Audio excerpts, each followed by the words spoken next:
They say food is the bond of a home. But what happens when a woman refuses to cook for her husband?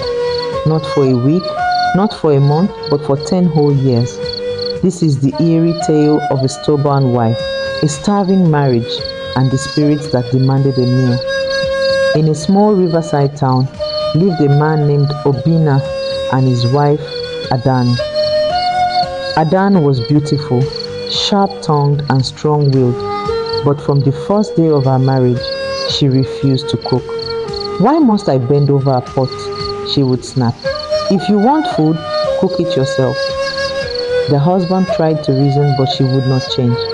Days became months, months became years. 10 years passed, and never once did she light the fire in their kitchen.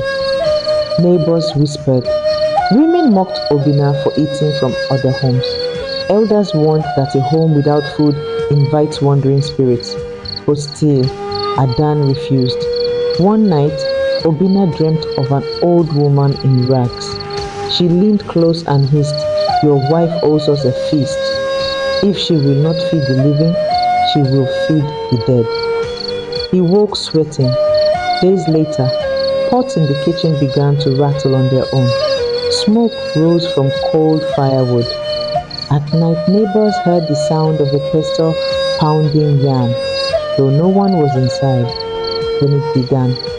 The spirits came to eat. In the dead of night, shadows gathered in the courtyard. Plates filled with food appeared on the mat, steaming hot, though Adanne had cooked nothing. At dawn, the plates were empty, licked clean. The husband grew afraid. He begged his wife, "Cook for us before the dead make us their servants." But she laughed. One night the spirits grew angry. The shadowy guests demanded more. Obinna watched as ghostly hands dragged Adanne into the kitchen. The fire roared to life. The pestle pounded yam with thunder. When Obinna rushed in, he froze. Adanne stood over the pot, eyes wide, hands moving as if not her own, stirring, pounding, roasting, faster than humanly possible. Her voice cried out in terror, "They are forcing me, they are making me cook." The spirits feasted that night, and from then on, every evening, Adanne found herself dragged to the hearth, compelled by unseen hands to prepare meals until her body shook. For the rest of her life, Adanne cooked daily, not for love, not for choice, but because the spirits demanded it. She died with calloused hands and tearful eyes, forever bound to the work she once despised. The elders say, when you neglect the duties of the living, the dead will remind you. Food is not only for the stomach, but for the soul.